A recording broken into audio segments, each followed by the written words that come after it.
In today's video tutorial, I'm gonna walk you through how to fix Twitter sensitive content settings if not working.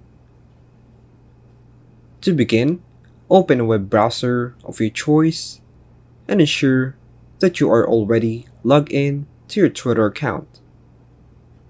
Once you're on the Twitter website, locate and click on your profile icon situated at the top right corner. From the drop-down menu, select Settings and Support. In this Settings section, navigate to Settings and Privacy. Within this section, click on Privacy and Safety. Then, proceed to Content and verify that it is enabled. Additionally, check the search settings and ensure that both options are enabled. Now, let's move on to our settings.